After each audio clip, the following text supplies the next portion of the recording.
It's a Thursday afternoon, and I just got an email from yet another individual in the Orlando Kissimmee market of Florida, obviously near Disney World Universal, that's struggling with their property.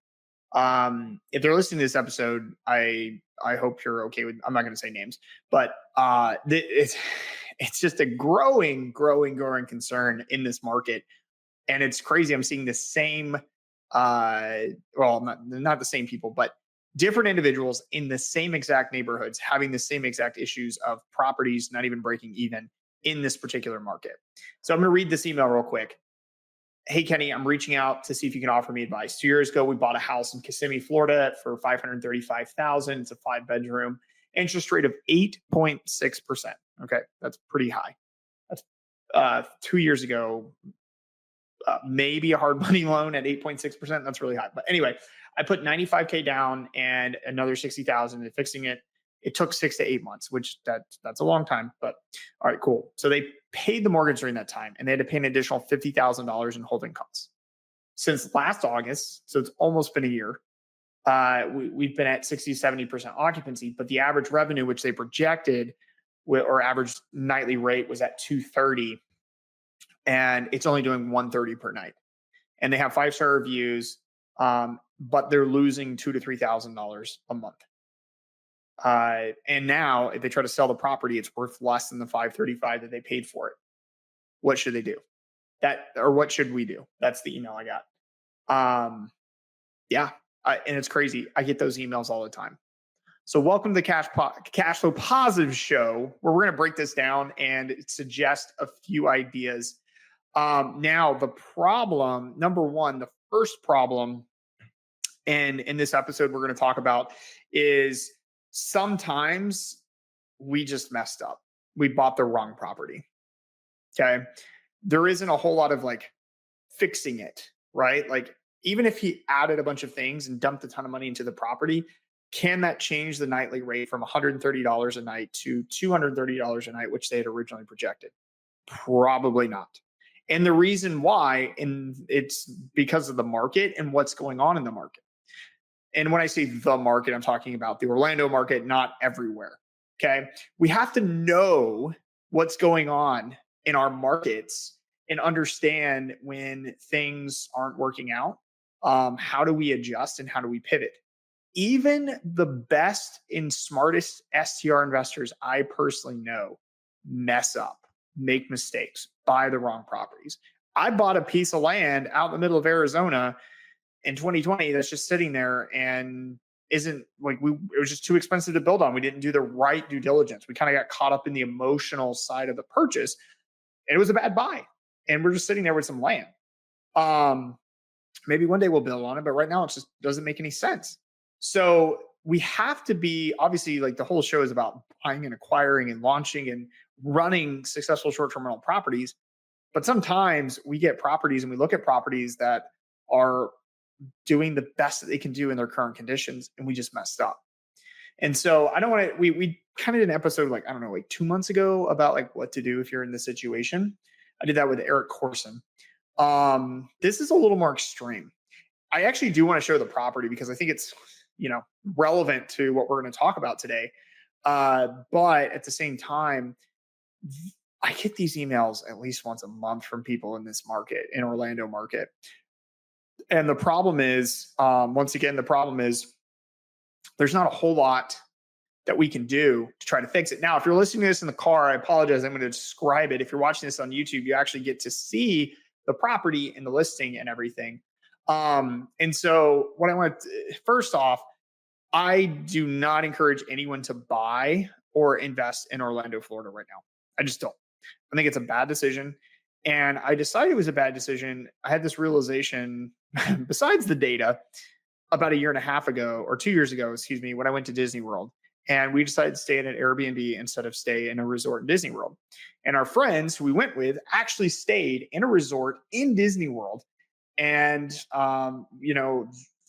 we compared stays. We had a really cool themed out, pimped out house, and they stayed in, one of the resorts at Disney World. Obviously, our pimped out house was a little bit nicer than the resorts in Disney World. However, the thing we didn't account for was proximity.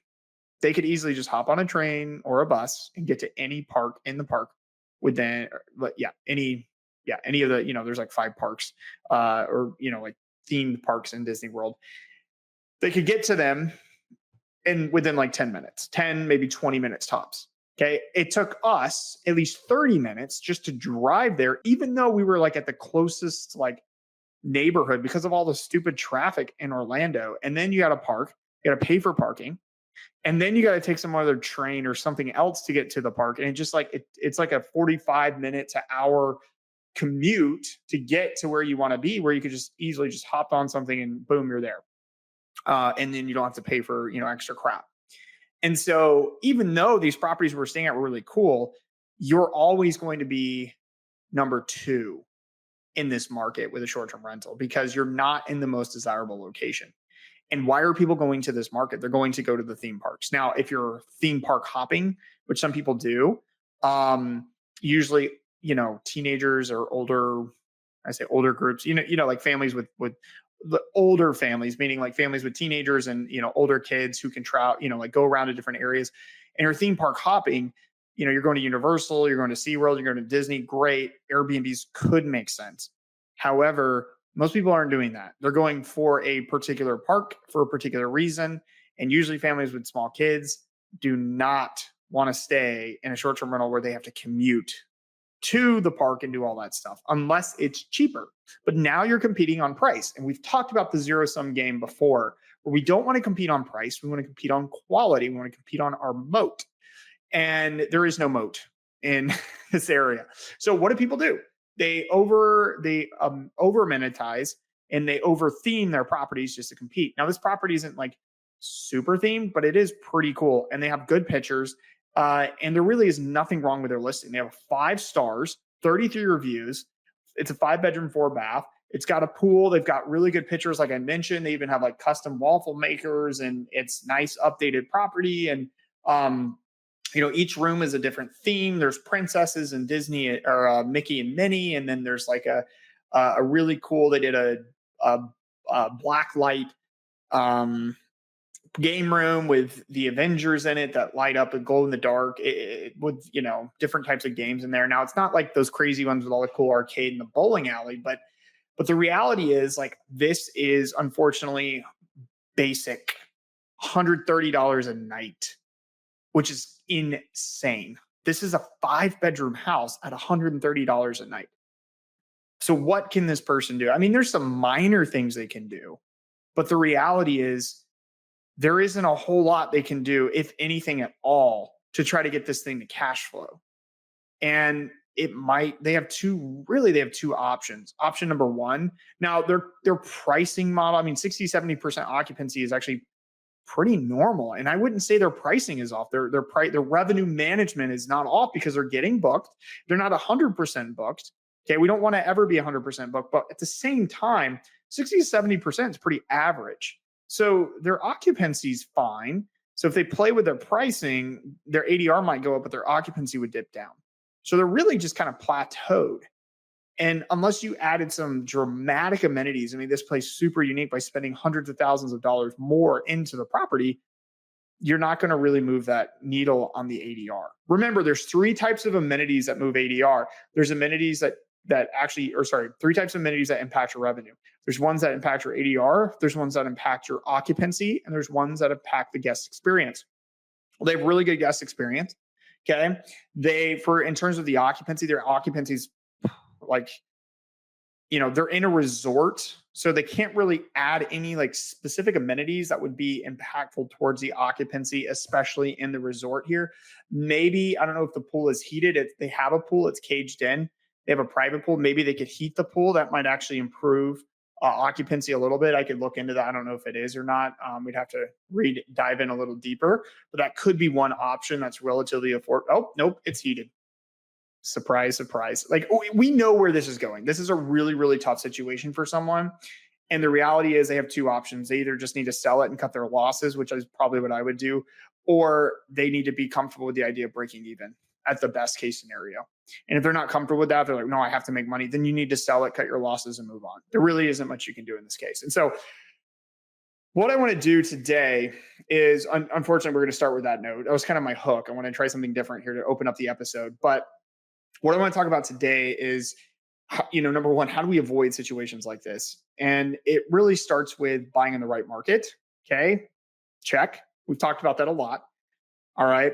And then diving deeper and really creating your moat.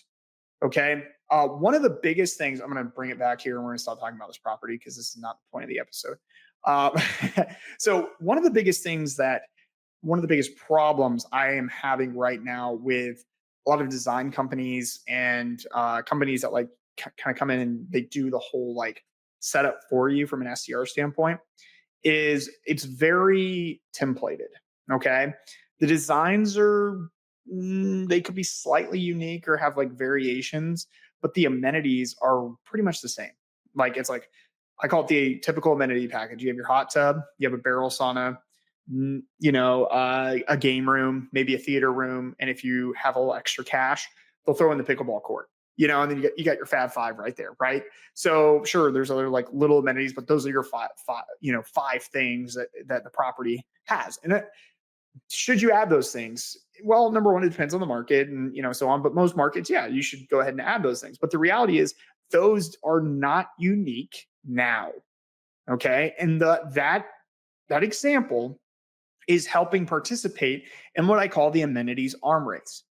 And so I believe avoiding the amenities arm race starts at the very beginning when you buy the right property, okay, and create your moat. And so creating the moat has become this ever-going theme for me, and refining how to actually do that has become more and more important.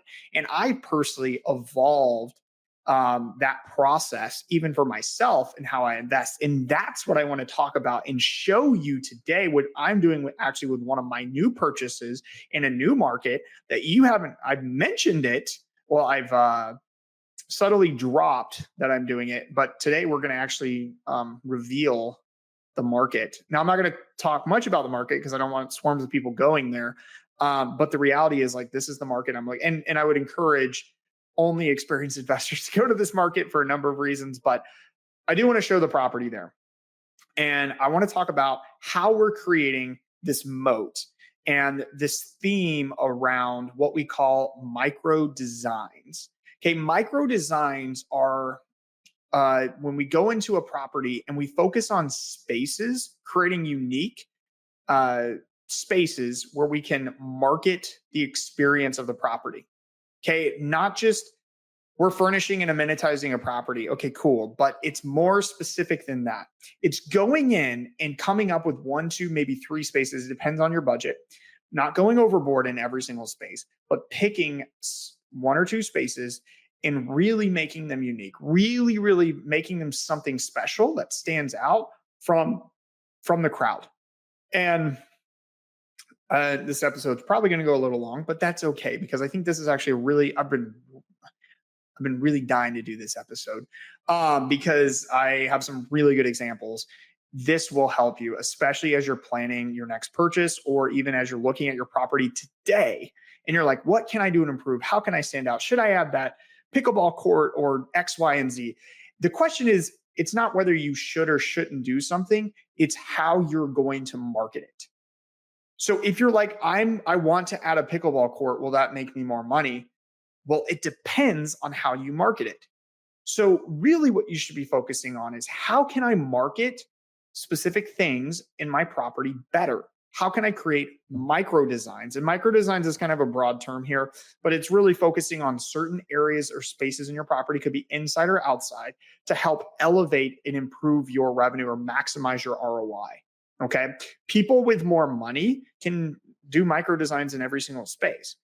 I just don't think that's like realistic for most people. And you don't need to do that for most people. Here is a really important statistic that you need to burn into your memory. 13 photos. The average guest decides to book your place by only looking at an average of 13 photos. 13 photos. Not 70 photos, not 120 photos that you have in your listing today, but 13 photos. Now, does that mean you need to cut it down to 13? No, that's not what I'm saying. But what I'm saying is you're not going through all your photos. Most people aren't. It's too many to begin with, but most people aren't going through all your photos. So like, why are we worried about like the quantity of the things we're adding to the property from like a design standpoint? Why aren't we more focused on creating more unique spaces or elevating and being more unique with the current amenities or the Fab Five amenities I mentioned earlier to literally stand out and be different? And that's what I'm talking about. So, for example, if I added a hot tub to my property, we had a client who put a really cool like glass geodome over it and put like really cool blue lighting around the inside of it. So, like it was like halfway open, so it's not like you can close it and people suffocate and have heat stroke in the hot tub. But they literally like, so half of it's open, but the picture of the hot tub isn't just like, oh, the hot tub with charcuterie board like everybody else, including myself, does. It's of this geodome lit up or on the bottom of it at night. It's a blue lighting with the hot tub on. It's so freaking cool. And it just stands out. And it's like, that's taking a basic amenity and elevating it without a significant cost. Now, it doesn't have to be particularly like a geodome on everything you do, but it's elevating certain amenities and certain spaces, even in your property or outside your property, that you can market. So when you're thinking about how can I improve my property or what can I do to make this property stand out even further, it's focusing on individual spaces and diving into that. And so that's where I want to bring in and show you some examples of what I'm personally doing on some of my properties to help you guys get a better idea. So let's actually take a look at the property that I purchased, or a part of the property I purchased. I don't have time to like go through the whole thing. We'll do that in another episode. But right now I do want to show this. So for those of you listening in the car, once again, go on YouTube. It's at Cashflow Positive channel. Be sure to like and subscribe to the channel and get the notifications there when the new episodes come out, and you'll be able to see what I'm talking about. And you know what? You got to watch this thing on YouTube, because you're gonna be like, holy crap. And that's what we're looking for. We're looking for people when they see the photos of the property in the micro spaces that you've created. It doesn't have to be every single photo. And I think people like lose that. They need to say, oh crap, or oh wow. One of my favorite things to do in a presentation is show these examples. And when I show the examples, I don't look at the property. I don't look at the examples I'm showing it. I look at the audience. Like I went up and did a boot camp, about 100 people there.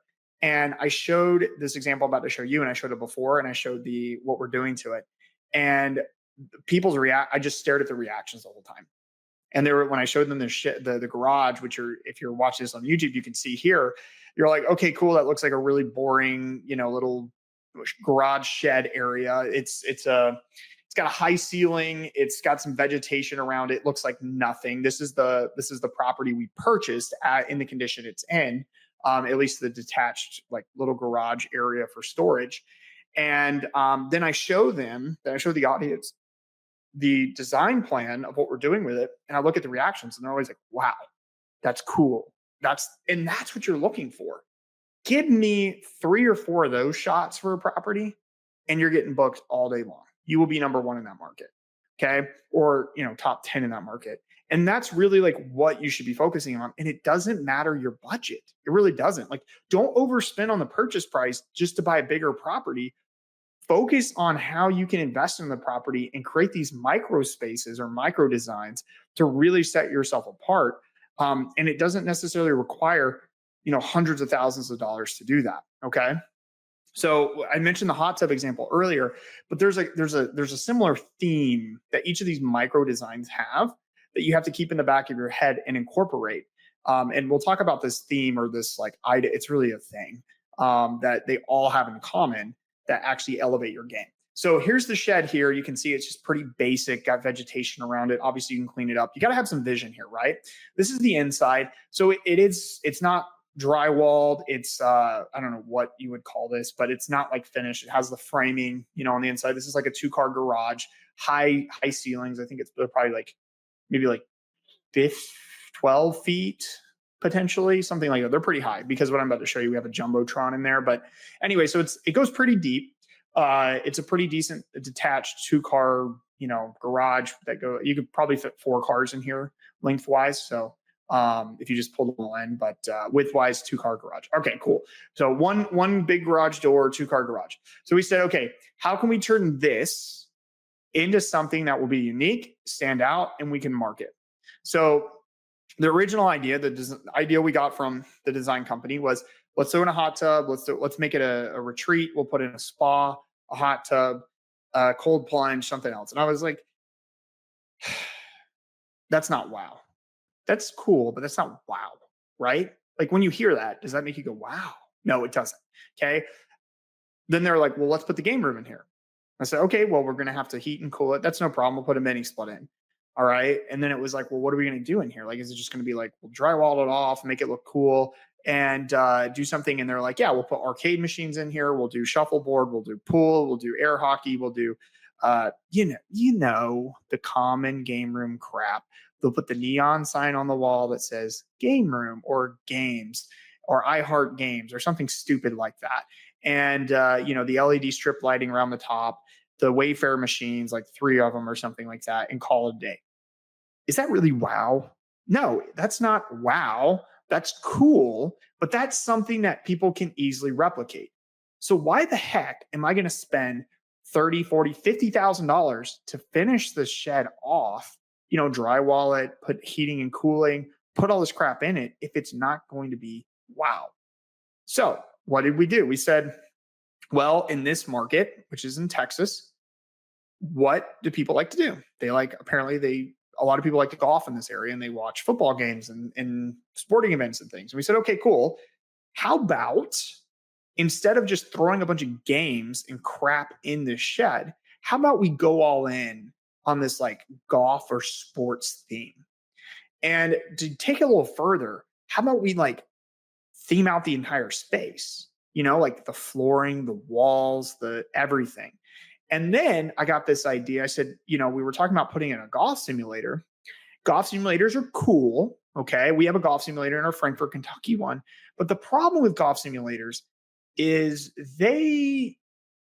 although they're really cool, they don't look super sexy. Like they have this weird netting to, kind of protect the side. Sure, if you literally like chip it, it doesn't like damage the rest of the room and protects other people standing behind you. And like, we have photos on our listing, and for me, it's like, it's cool. Like, oh wow, like it's an amenity you mentioned, and people are like, oh, that's cool, but it's not like, it doesn't photo super well, compared to like maybe a pool or a hot tub or a barrel sauna, especially a barrel sauna. A barrel sauna, especially with views, photos really well. So like, when we're thinking about marketing, remember this all goes back to marketing. I'm like, how can we like go on this theme, like the sports theme, and like dive into this? So what I decided to do is do a little bit of research, do a little bit of digging into golf simulators. And I was like, can we build this in, like, can we get like, what kind of golf simulators are out there? And I found these ones that are actually curved. Then the idea sparked. I said, what if we did a curved golf simulator and built it into the wall, and then did flooring and did this like multi-sport golf simulator? So it does golf, it does football, it does like maybe baseball or something. I don't remember. It was like 20 grand. And so it's not, but we don't do any arcade machines. Okay. We sacrifice on the arcade machines. We sacrifice on the quantity of items in there and focus on the quality of items. And we build into the wall. We put really cool lighting. We put like special, like, artificial turf, like a football field as like flooring in some of it, and do like stadium seating. And then we could put like big TVs, and working with our designer, they're like, oh, like we could do, there's jumbotrons. I was like, that's a badass idea. Let's do that. And so this is the design. Let me show it to you. Boom. Now, for those of you who are, driving or listening to this, you're like, I don't see anything. Obviously, you don't see anything and you can't say, wow. That's why I want you to go watch the video, because when you do see this, you will be like, wow, that's pretty freaking cool. Let's go to the next shot. Like so we have the built-in, so the golf simulator, the curved golf simulator. Okay. It's built in the wall. We have special lighting built in this. Obviously, like the ceiling and everything's finished off with like stickers of like sports players or stadium seating. So you can actually watch games on this thing and feel like immersive, like have an immersive experience. And then you have like nicer seating like further back on a jumbotron, so it feels almost like a lounge, And inside the house, we're gonna have a few games, but it's not gonna be like anything crazy special. But the reality is, like, this is the hangout spot. This is the spot. This is the hero image. Okay, we're gonna have a pool. We have a pool, hot tub. We're gonna have little mini putt, things like that. And yes, those will be advertised and marketed. But this is the wow. This is the micro design. This is the thing we decided to invest in and elevate what we have, because this is what's going to set us apart from everybody else. And when you look at this, people aren't, sure, it's all about a money thing. Oh, well, I can just go and I can buy this and buy that and spend money on it, but you got to figure it out. Where are you going to get the Jumbotron from? Where are you going to find the curved golf simulator? How are you going to get this built in? Do you have the space to get this built in? Do you have the length and all this to get this built in? And there's like all these like multiple layers that make it more and more difficult. They're called barriers of entry for someone to go in and try to replicate exactly how we did this. And they're not going to, right? Like if you copied it, it's probably like you're probably not going to do that. And then layering that on top of other amenities that we offer, just like the Frankfurt property, the Kentucky one, that I mentioned, with the heated pool and the 2 hot tubs and the private pond and the game room and the frisbee golf and the custom mini putt and all, like theater room, the yoga room, like all of these things. But we have specific spaces that we really, really highlight that help us stand apart from everybody else. And I think that's really the focus. Now, this is going to cost us about $60,000 to do. I understand that people don't have $60,000 to do micro designs. I'm not asking you to spend $60,000 to do a micro design. This property is a 7-bedroom, 5-bath house. That's big money right there. We have to spend a lot of money to make this awesome. But for those of you who are buying 2 bedrooms, or you're trying to redo your property or update a few things, I would encourage you not to focus on the entire property, but focus on spaces around the property. Focus on individual rooms that can help set you apart. In my opinion, I don't really put a lot of value. I mean, yes, you have nice bedrooms, nice furniture in bedrooms. Bedrooms aren't really going to do it. Focus on the amenitized areas where people are hanging out, people are doing things, and maybe even just focus on individual amenities. Like I mentioned before, the hot tub with a little dome over it. There's another really example I really like with a game room, and it's a board game room. And instead of it being just like, oh, there's some board games like, stacked, people have like the stack of the board games. They literally built a shelf in the wall that had just LED strip lighting along the top. And the board games weren't weren't on their sides or their back. They were actually facing out. And there was maybe like 20 games. It's this big shelf that covered the whole wall. And there was 20 games, but they're all facing out. So it almost looks like pick an option or something like that. And they had a really cool, nice board game table and some really nice, like, comfy chairs to play in. It looked so cool. And it was so inexpensive. And for somebody who likes board games, they're going to want to stay at that place. They're going to want to book that place. And that's a great, I wouldn't necessarily put that as your hero image, but that's a top 5 shot for sure. And people are going to see that, and people are going to want to stay there because it's going to help set you apart. The average host is just putting in board games, right? The average host is just putting in coffee or other things into their property that are just like, this is the standard. I just have to add these things, and I have to add all the standard things in my property, and then therefore it will make all this money. But that's not what you're selling. You're selling an experience. Okay. You don't need a bunch of money to try to separate yourself with a short-term rental. You need to be smart. You need to be, and particularly smart about what you're adding to the property. How are you going to market it? What's the marketing strategy? I'm telling you, if you do that, if you can focus on the micro designs and the spaces, that's what's going to set you apart from everybody else. Remember the 13 photos on average statistic. And that will help you in understanding how to make more money or maximize your revenue with any short-term rental property. Cool. My name is Kenny Bedwell. I hope you enjoyed this episode. I think it's really powerful. I think it's something, all of you listening to this, please go watch the YouTube video on the channel at Cashflow Positive when you get a chance. I have a really good guest on the next episode. I bring somebody in who is elevating this idea of micro designs. We talk about this in these spaces and how to do that and how they create budgets around it. for less than $20,000 and find these spaces. So really encourage you to listen to that episode, and I will see you on the next episode of Cash Flow Positive.